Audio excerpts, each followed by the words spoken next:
এরকমভাবে আমি আরেকটাও আপনাদের দেখাচ্ছি। এই যে স্টিকগুলো, এগুলো বাঞ্চ হিসাবে কিনতে পাওয়া, যেদিকটা ছুঁচলো দিক সেদিকটা দিয়ে করতে হবে, এদিকটা হচ্ছে ছুঁচলো দিক। আমি এবার এটাকে এইভাবে ঢোকালাম এবং হাতের মধ্যে এইভাবে ফেললাম। ফেললে কি হয়, মাছটা শক্ত সোজা হয়ে যাচ্ছে। আর এভাবে পুশ করতে হবে আস্তে আস্তে, এভাবে ঢুকিয়ে দিলাম। এইভাবে আমি সবকটা মাছ এভাবে করে নিলাম। তাতে কি হবে, মাছটা যখন পরিবেশন করবেন একদম সোজা থাকবে, মুড়ে যাবে না।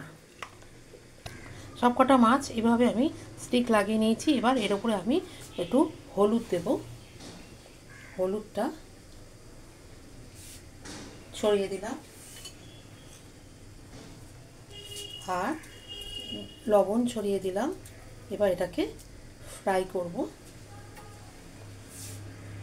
এবং এগুলোকে আমি হাত দিয়ে ধরে ধরে একটু মাখিয়ে নিলাম। দিয়ে এটাকে কিছুক্ষণ রেখে আমি তেলে ফ্রাই করব। মাছগুলোকে কেটে ধুয়ে ভালো করে পরিষ্কার নুন হলুদ মাখিয়ে রেখেছিলাম। এবার তেলটা গরম হলে মাছগুলোকে আমি ভেজে নিই। মাছগুলোকে, চিংড়ি মাছ খুব নরম করে, খুব শক্ত করে ভাজতে নেই, একটু নরম নরমই ভাজতে হয়। বলে আমি মাছগুলোকে তেলটা গরম করে দিয়ে দিচ্ছি। এপাশ ওপাশ করে ভেজে নেব। মাছগুলোকে পাল্টি দিতে হবে, ওলট পালট করে দিতে হবে। দুটো দিকে ঘুরিয়ে দিলাম।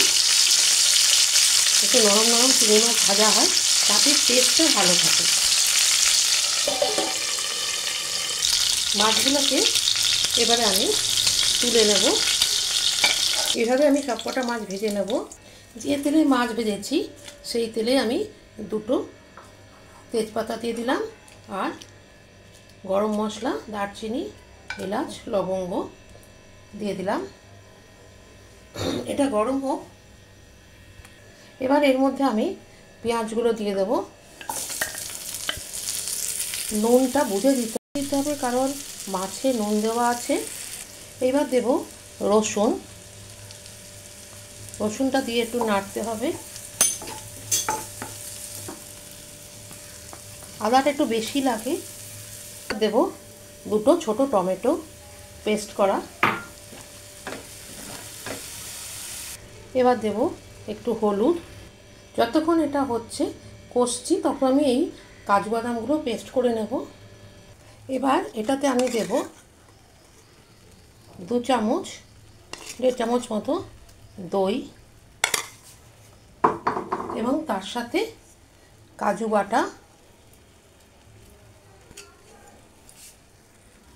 এটাকে একটু নাড়িয়ে নেব।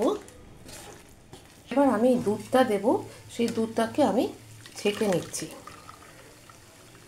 এবং যে ছাঁকার পরে যে নারকেলটি থাকবে সেটি আপনি অন্যান্য রান্নার কাজে ব্যবহার করতে পারবেন। এবার আমি নারকেলের দুধটি দিয়ে দেব, দিয়ে একটু নাড়তে হবে। এবারে দেব মাছ, একটু কিছুক্ষণ ফুটতে দিতে হবে। আমি এখানে কাশ্মীরি লাল মির্চ একটু জলে গুলে দিয়ে দিলাম। এই সময় তেজপাতাগুলো তুলে ফেলেছিলাম, এটা আবার দিয়ে দিলাম। একটু চিনি, মালাইকারি তো চিনি মিষ্টি মিষ্টি ছাড়া ভালো লাগে না।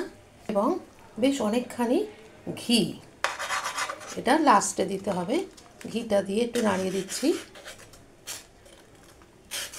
এবার মাছগুলো দিয়ে ফুটিয়ে নেব। মাছগুলো এবার একটা একটা করে আমি এর মধ্যে দিয়ে দিচ্ছি, দিয়ে দেবো। ফুটতে হবে, কাঠিটা আছে একটু অসুবিধা হচ্ছে। সব শেষে একটু গরম মশলা দিয়ে আমি রান্নাটি শেষ করলাম। Ready to serve. Ready to serve. আমি কাঠি সমেতই এগুলোকে সাজালাম, কিন্তু যখন খেতে দেওয়া হবে, সার্ভ করা হবে, তখন কাঠিটা খুলে দেওয়া হবে। একটু দিয়ে দিলাম এইভাবে।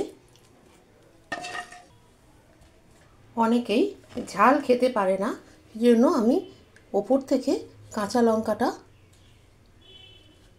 সাজিয়ে দিলাম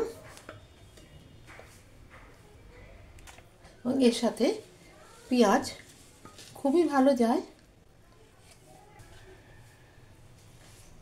গরম ভাতের সাথে, খুবই ভালো লাগবে। রেসিপিটি ভালো লাগলে লাইক করবেন, শেয়ার করবেন।